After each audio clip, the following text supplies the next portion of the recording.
So good night, everyone. It's a bit late, a little past my bedtime, and I will be headed there shortly. But of course, I just could not go to bed without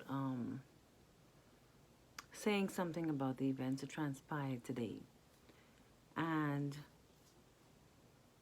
we know that for this entire month, I've been focusing on mental health awareness, as May is Mental Health Awareness Month. And I've been doing a series of videos, of vlogs that I'm hoping would educate us and would make us more aware of what mental health looks like and how we as loved ones can help ourselves or in turn help those around us who may be suffering from mental health. So, the news is saying right now that 18 children 18 children were killed today, and one teacher. That is really horrific. I mean, children are innocent, right? They do not deserve for their lives to be cut short so abruptly. And then when we look at the murderer, he's only 18 and a little bit more than a child himself.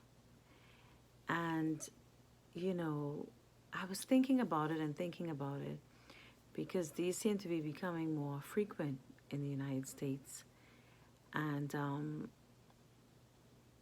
I can't help but think that, of course, that young man has to have some type of mental instability going on, because what person in their right mind is going to go to an elementary school and just kill in cold blood with a rifle, or I think it was a rifle that he had, and just kill 10, 18 innocent children and a teacher?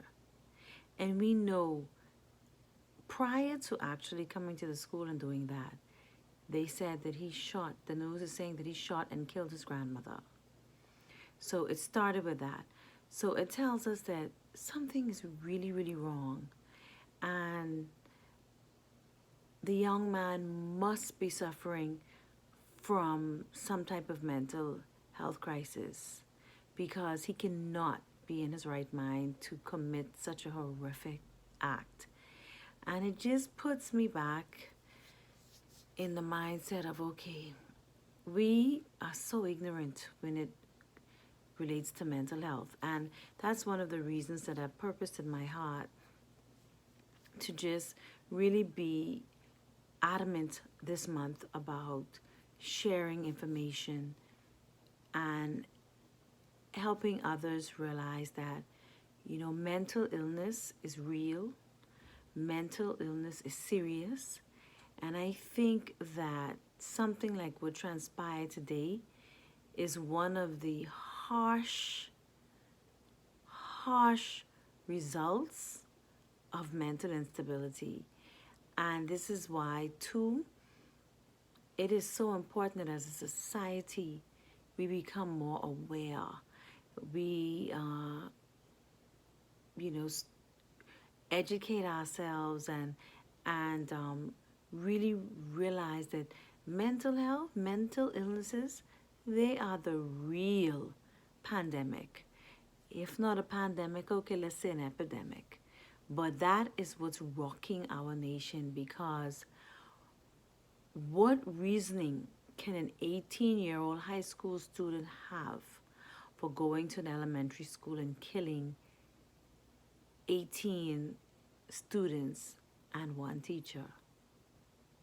No reasoning.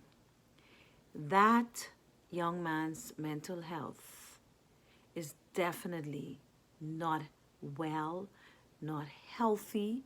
I'm speaking of him in the present tense. I am not 100% sure that he's dead. I believe that he may have been, but I limit my news, like I tell you, because this is such a tragedy. I don't want to get too wrapped up in it, and then when you look, I can't sleep tonight. But I just wanted us to really take a good hard look at this, because everybody's like, oh, how can we stop these things from happening?